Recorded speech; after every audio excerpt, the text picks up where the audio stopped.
দেশের বাইরে প্রায় 1 কোটির বেশি প্রবাসী বাংলাদেশি বসবাস করেন। তার মধ্যে মধ্যপ্রাচ্যে সবচেয়ে বেশি।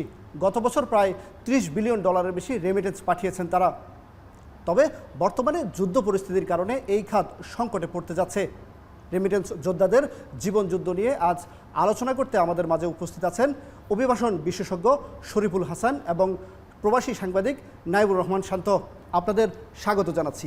শরীফুল হাসান ভাইয়ের কাছে একটু জানতে চাই যে প্রবাসীরা আসলে কেমন আছেন আমাদের এই যুদ্ধ পরিস্থিতিতে। ধন্যবাদ। আপনি যদি দেখেন, এমনিতে তো একজন মানুষ যখন ঠিক করবেন বিদেশ যাবেন, তখন তার পাসপোর্ট তৈরি, মেডিকেল, তার ডিমান্ড, এই পুরো প্রক্রিয়াটা একটা লম্বা যুদ্ধ। তারপর বিমানের টিকিট, উচ্চ মূল্যে বাংলাদেশ থেকে বিদেশ যাওয়ার খরচ পৃথিবীর মধ্যে সবচেয়ে বেশি এবং তার আয় পৃথিবীর মধ্যে সবচেয়ে কম। এত কিছু করে যখন বিদেশে যায়, সেখানে সারাদিন 18-20 ঘন্টা পরিশ্রম, রাতে কোনো মতে ঘুম, তারপরে হচ্ছে কি আপনি এত কষ্ট করে দেশে টাকা পাঠানো, মধ্যপ্রাচ্যের কথা বলছেন যেখানে তাপমাত্রা 45-50 ডিগ্রি হয়ে যায়। এটা এক ধরনের জীবনযুদ্ধ এখানে চলে। এমনিতেই যাদের জীবন সংকটের সঙ্গে এই সময় তৈরি হচ্ছে মধ্যপ্রাচ্যের একটা যুদ্ধ। সব কিছু মিলে আসলে যেটা আপনি বলছেন, যেই মানুষটা বাংলাদেশ থেকে ভাবছিল বিদেশ যাবে, তার ফ্লাইট ক্যান্সেল হয়েছে, তার ভবিষ্যৎ অনিশ্চয়তায় পড়েছে। যেই মানুষটা আমাদের প্রায় 60-70 লাখ মানুষ যারা মধ্যপ্রাচ্যে আছে, তাদের জীবন জীবিকা এক ধরনের সংকটে রয়েছেন। তারা যদি এই যুদ্ধ দীর্ঘায়িত হয় তাহলে আরও মানুষ অনেক কাজ হারিয়ে তারা আবার দেশে ফিরবেন। এবং সব কিছু মিলে যেটা আপনি বলছিলেন, আমাদের বাংলাদেশের অর্থনীতির মূল ভিত্তি হচ্ছে যদি বলেন আমাদের প্রবাসীর অর্থনীতি বা রেমিটেন্স, যেটা গত বছর $30 বিলিয়ন হয়েছিল। এবং এই রেমিটেন্স সবচেয়ে বেশি আসে এই রোজার মাসটাতে, ঈদের আগে। তো সমস্ত কিছু মিলে আসলে বাংলাদেশের সামনে একটা কঠিন সময়, এবং এই কঠিন সময়টা আসলে সবচেয়ে বেশি অভিবাসীদের উপর অনেক বেশি আসলে বহুমুখী সংকট, বহুমাত্রিক সংকট তৈরি হবে। আমরা নাহিম বাহরাইনে আছেন, ও হয়তো সরাসরি সংকটটা আরেকটু বলতে পারবে এই মুহূর্তের। আমরা তাহলে একটু শান্ত ভাইয়ের কাছে জানতে চাই, আপনি তো সাম্প্রতিক বাহরাইন থেকে এসেছেন, এই যে যুদ্ধের যে প্রভাব, এটি আসলে প্রবাসীদের জীবনে কেমন প্রভাব পড়তে পারে মনে করছেন? জি, ধন্যবাদ। আমি যুদ্ধের পূর্বেই দেশে এসেছি, তো আমি সার্বক্ষণিক দূতাবাস এবং যে কমিউনিটির সাথে যোগাযোগ রাখছি যুদ্ধ পরিস্থিতি নিয়ে। এই যুদ্ধ পরিস্থিতিতে প্রবাসী বাংলাদেশিরা যেহেতু ঘর থেকে বের হতে পারছে না, কাজে যেতে পারছে না, তারা মোটামুটি খুবই কষ্টে দিনাতিপাত করছে। কারণ আপনি জেনে থাকবেন, প্রবাসী বাংলাদেশিরা বিশেষ করে যে দিন আনে দিন খায় এমন পরিস্থিতিতে পড়ে। তো যে কাজ প্রায় দীর্ঘ 10 দিন যাবত তাদের কাজ বন্ধ। সেই ক্ষেত্রে যে তারা বাসায় বসবাস, গভর্নমেন্ট কোনো ধরনের সাবসিডি না দেয়, তাহলে যে তাদের বাসা ভাড়া, ইলেকট্রিসিটি এবং বাড়ির জন্য টাকা পয়সা পাঠানো বড় একটা চাপে পড়তে পারে প্রবাসী বাংলাদেশিরা। শুনছিলেন যেমন বলছেন যে আসলে এই যে যুদ্ধের যে পরিস্থিতি, সেটি আসলে এমন অবস্থায় নিয়ে দাঁড় করাচ্ছে যে জীবন যুদ্ধে আরও কঠিন হয়ে যাচ্ছে, যে রেমিটেন্স প্রবাহের যে অংশটি আমরা সবসময় নিশ্চিত করি। আপনার কি মনে হয় এই যুদ্ধে আদৌ কি আমরা জিততে পারবো কিনা? না, এইখানে তো আসলে এই যুদ্ধে ধরেন আসলে যুদ্ধে কখনো মানুষ জেতে না।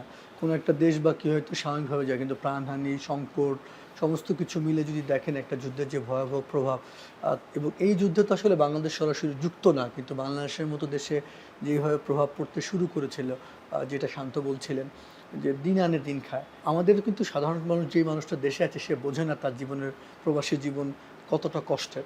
এই যে আমাদের 60-70 লাখ মানুষ মধ্যপ্রাচ্যে আছেন, সব মিলে 1 কোটি প্রবাসী, তাদের একটা বড় অংশের কিন্তু আসলে মাস শেষে বেতন না।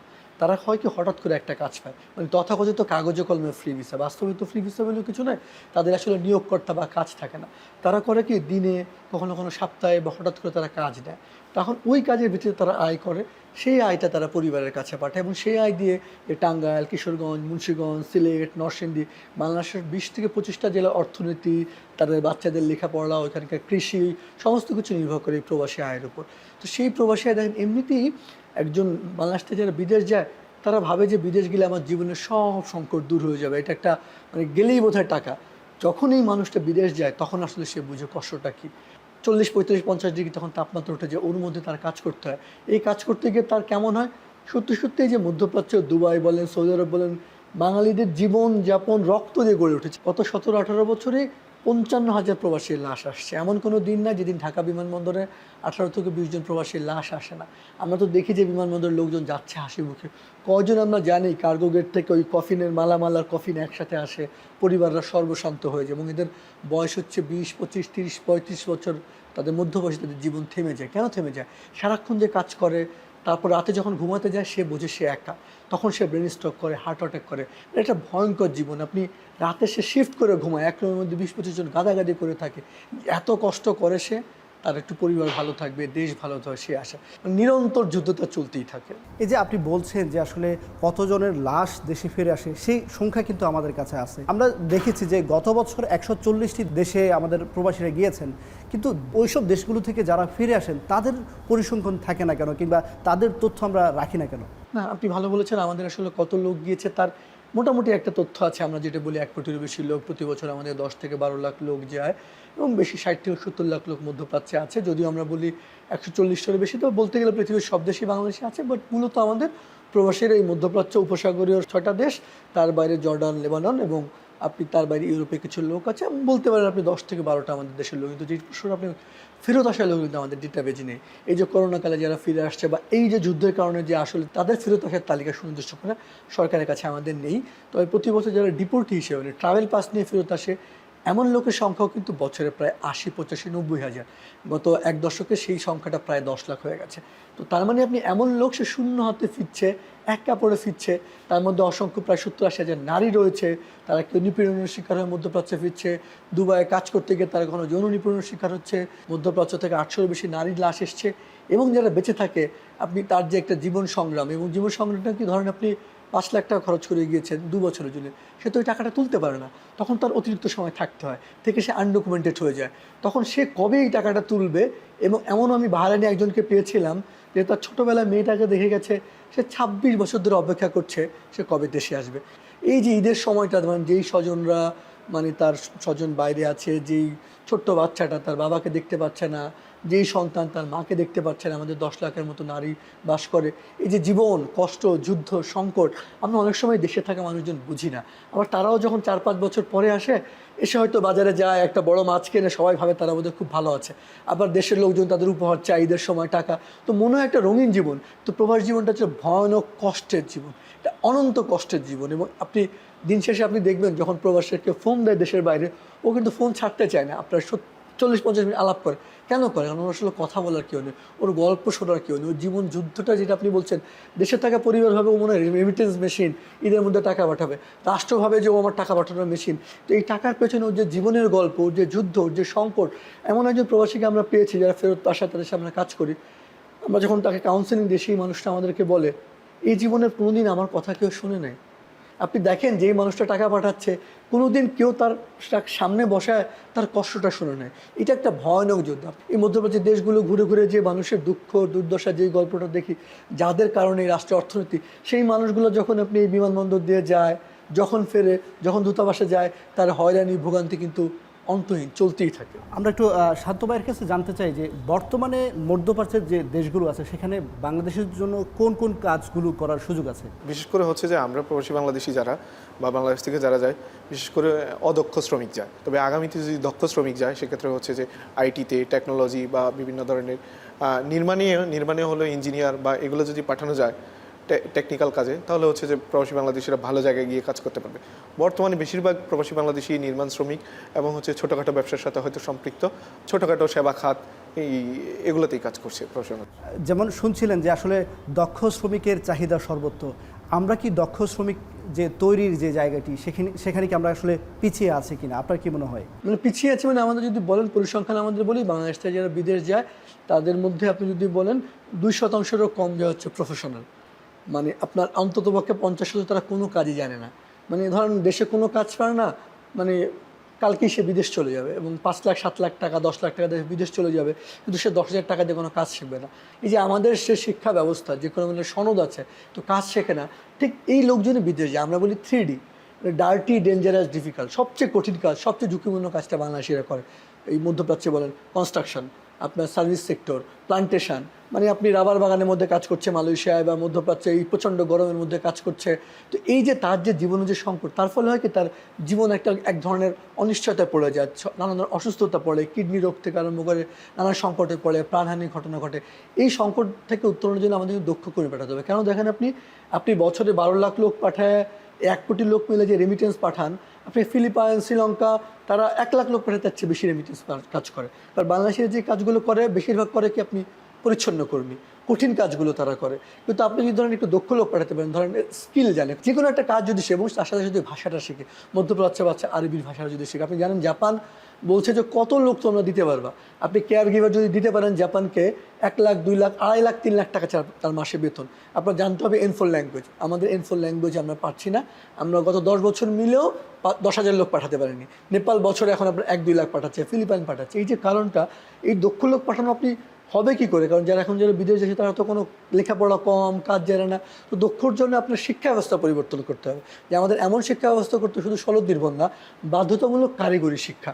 আপনি লেখাপড়ার পাশাপাশি কোনো একটা স্কিল হওয়া, সেটা হতে পারে ড্রাইভিং, সেটা হতে পারে কোনো ল্যাঙ্গুয়েজ। আমাদের জাতীয় বিশ্ববিদ্যালয় পৃথিবীর 2য় বৃহত্তম বিশ্ববিদ্যালয়, 34 লাখ ছেলেমেয়ে পড়ে।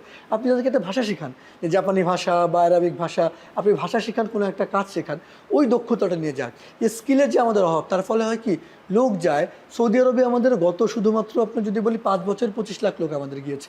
2020-21 অর্থ বছর রেমিটেন্স আসতো $5.7 বিলিয়ন। তো 25 লাখ লোক যাওয়ার পর তো রেমিটেন্স বাড়বে, উল্টো আপনার $2 বিলিয়ন কমেছে।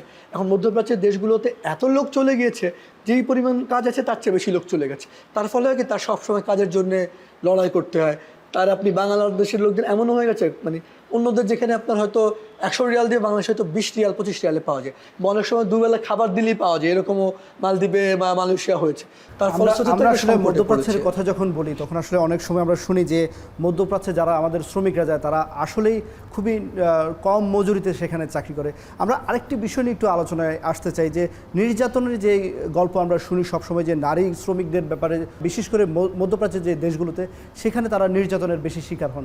এই যে নির্যাতনের সঙ্গে নারী শ্রমিক কেন আসলে বেশি সম্পৃক্ত? আমাদের পুরুষ কর্মী তো নির্যাতনের শিকার হয়, তাদের গল্প কেন উঠে আসে না? না, আপনি যেটা বলছেন, আমাদের 10 লাখ নারী বিদেশে আছে। মূলত 2015 সাল থেকে আমাদের সৌদি আরবে নারী কর্মী বড় নাম্বার সংখ্যা যাওয়া শুরু করে। কারণ 2009 থেকে 15 সৌদি আরবের বাজার বন্ধ ছিল। আর তৎকালীন যে আওয়ামী লীগ সরকার ছিল, তারা অনেক চেষ্টা করে শ্রমবাজার খুলছিল, এবং সৌদি আরব বলেছে যতক্ষণ তুমি নারী কর্মী না দেবা, তোমার শ্রমবাজার আমরা খুলবো না। বাংলাদেশ তখন বাধ্য হয় নারী কর্মী দিতে, এবং তারপর আমাদের প্রায় 5 লাখ 6 লাখ নারী সৌদি আরবে গিয়েছে। এখন একজন পুরুষ সে বাইরে কাজ করে বা একসাথে থাকে, তার যে নারী কাজ করে, সে যাচ্ছে গৃহকর্মী হিসেবে। এখন মধ্যপ্রাচ্যের দেশগুলোতে, বিশেষত সৌদি আরবে, একজন গৃহকর্মী যখন নারী যায়, তখন আমরা যেটা মোটা দাগে দেখেছি, গত কয়েক বছরে যে 70,000 বেশি নারী ফেরত এসছে, তারা 3 ধরনের নিপীড়নের কথা বলে। প্রথম হয় কি, আমাদের যেই মেয়েরা যাচ্ছে তারা কিন্তু দেশের মধ্যে সামাজিক এবং অর্থনৈতিকভাবে ঝুঁকিতে থাকে। তার হয়তো খুব দরিদ্র, এতিম, তখন হয় কি, তারই পরিবারের কেউ বলে, আচ্ছা তুমি সৌদি আরব চলে যাও, কোনো টাকা যেতে লাগবে না। সে যখন সৌদি আরবে যায়, সে তো ওখানকার ভাষাটা ভালোভাবে জানে না, কাজ জানে না। তো যেই নিয়োগকর্তার বাড়িতে যায়, সেই নিয়োগকর্তার কাজটা পারে না, সে খেপে যায়, তাকে মারে, টর্চার করে। এটা হচ্ছে শারীরিক নিপীড়ন। কেমন টর্চার হয়? গায়ে গরম পানি ঢেলে দেওয়া, আয়রন ইস্ত্রি দিয়ে গরম পানি বলে চুল ফেলে দেওয়া, ছাদ থেকে ফেলে দেওয়া, মানে যত ধরনের আপনি বিভৎসতা ঘটতে পারে। আর 800-র বেশি নারীর কিন্তু আমাদের লাশ এসছে, যেটা বলছিলাম। এবং তারপর আমরা বলি একজন যেহেতু যৌন নিপীড়ন, মানে এই সংখ্যাটাও ভয়াবহ। আসলে এই মধ্যপ্রাচ্যের যে দেশগুলোতে হয় কি, এই 40-50 বছর আগেও সেখানে দাস প্রথা ছিল। তারা মনেই করে যে আসলে গৃহকর্মীর সাথে সব কিছু করার বোধ আমার রাইট আছে। আচ্ছা, আমরা প্রায় শেষের দিকে আমরা শেষ করবো। তার আগে আপনাকে আরেকটু যদি জানতে চাই আপনার কাছে, যে বর্তমানে যে আমাদের মধ্যপ্রাচ্যের দেশগুলো আছে, যেই সংঘাত এখন শুরু হয়েছে, এই যে আমাদের সঙ্গে যে একটা সম্পর্ক, সুসম্পর্ক মধ্যপ্রাচ্যের সঙ্গে, এই সম্পর্কে কোনো টানাপোড়েন তৈরি হবে কিনা, আপনার কি মনে হয়? না, আমার মনে হয় না এরকম খুব একটা টানাপোড়েন পড়তে পারে, কিন্তু প্রবাসী বাংলাদেশের বক্তব্য হতে পারে। কেননা হচ্ছে যে, যেহেতু সবাই মোটামুটি যারা প্রবাসী আছে, সবাই হচ্ছে কোনো ব্যবসা বা কোনো কর্মের সাথে সম্পৃক্ত। এই যুদ্ধ যদি দীর্ঘস্থায়ী হয়, তাহলে সেক্ষেত্রে সবারই মানে কাজে বা ব্যবসা বাণিজ্যে ব্যাঘাত ঘটবে। যেমন আমি যদি আমার কথাটাই বলি, আমি ছোটোখাটো একটা রিক্রিয়েশনাল গেমসের ব্যবসা করি। সেটা হচ্ছে যে, কোভিডের সময় আমি একবার হচ্ছে যে একদম হোঁচট খেয়ে পড়ে গেলাম, যেহেতু দীর্ঘদিন বন্ধ ছিল। তো এই হোঁচট খেয়ে পড়ে যাওয়ার পর থেকে যখন একটু দাঁড়ানো শিখলাম, এখন আবার বড় সংঘাত তৈরি হলো। এই সংঘাতে হয়তো হচ্ছে যে একদম খুঁড়িয়ে যে হাঁটার ব্যবস্থা আছে, সেটাও হচ্ছে যে একদম হয়তো হাঁটা চলা করতে পারবো না। তো এই সংঘাত দীর্ঘস্থায়ী যদি হয়, তাহলে হচ্ছে যে এই রেমিটেন্সে বিশাল বড় একটা ধাক্কা আসবে। আমাদের শান্ত ভাই বলছিলেন আসলে রেমিটেন্সের উপর প্রভাব পড়তে পারে, কিংবা আমাদের সেখানে যারা প্রবাসী আছেন তাদের উপর প্রভাব পড়তে পারে। এক্ষেত্রে আমাদের আসলে সরকারের কি করণীয় থাকতে পারে? এই মুহূর্তে আসলে আমি মনে করি সবচেয়ে বড় করণীয় হচ্ছে, ধরুন এখানেও 3 ধরনের করণীয়। প্রথম, যে মানুষগুলো যেতে পারছে না, প্রতিদিন ফ্লাইট ক্যান্সেল হয়েছে, ভিসার মেয়াদ শেষ হবে, তারা আসলে আবার যেন মানে পরিস্থিতি স্বাভাবিক হলে যেতে পারবে কি না সেটা দেখা, বা তারা যেহেতু টাকা খরচ করেছে সেইটা তাদের বিষয়ে দেখভাল করা। যারা মধ্যপ্রাচ্যে আছে, কাজ পাচ্ছে না, চাকরি হারাচ্ছে, সামনে আরও সংকটে পড়বে, যেটা শান্ত বলছেন, এই মানুষগুলোর আসলে চাকরি বাকরির কেমন আছে সেই ভিত্তিতে দূতাবাস, কমিউনিটি খোঁজখবর নেওয়া, এবং যুদ্ধ দীর্ঘস্থায়ী অসংখ্য লোকজন ফেরত আসে যারা, সেই ফেরত আসা লোকজনের পাশে আসলে দাঁড়ানো। আমি মনে করি এই প্রবাসীরা আপনার যারা রাষ্ট্রকে বছরে $30 বিলিয়ন দেয়, তারা যখন সংকটে পড়ে তারা কী চায়, আপনি তার পাশে একটু দাঁড়ান। দূতাবাসে গেলে তাকে আপনি একটু মর্যাদা দেন, আপনি বিমানবন্দরে তাকে একটু সুযোগ সুবিধা দেন, এবং দেশে যদি কোনো ফেরত আসে তার পাশে আপনি দাঁড়ান। আমি মনে করি যদি আমরা যদি একটু মানসিকতা বদলাই, এই প্রশ্নের যদি একটু ইতিবাচক দিক দেই, তাদের আসলে সংকটগুলো আমরা বোঝার চেষ্টা করি, এবং এই সংকট মুহূর্তে তারা যেন নিরাপদে থাকে, রাষ্ট্র এই বার্তাটা দেয়া যে আমরা আপনাদের পাশে আছি, যে কোনো সংকটে আমরা পাশে আছি। আমি মনে করি এই সময় আসলে তাদের পাশে থাকার এই বার্তাটা দেওয়া উচিত। কারণ আজকে যে বাংলাদেশ গড়ে উঠেছে গত 55 বছরে, যে আমাদের অর্থনীতি শক্তিশালী হলো, 1971 সালের 16 ডিসেম্বর মুক্তিযুদ্ধের মধ্যে যখন বাংলাদেশ স্বাধীন হয়, বাংলাদেশ ছিল দ্বিতীয় দরিদ্রতম দেশ। আজকে বাংলাদেশের অর্থনীতি যে ভালো ঘুরে দাঁড়াচ্ছে, তার বড় ভূমিকা কিন্তু আমাদের প্রবাসীদের। কাজে এই মানুষগুলোকে ভালো রাখতে পারলে বাংলাদেশ ভালো থাকবে। আমরাও চাই ওই মানুষগুলো ভালো থাক, মধ্যপ্রাচ্যের সংকট কেটে যাক, এবং আমাদের রেমিটেন্স প্রবাহ সচল থাকুক।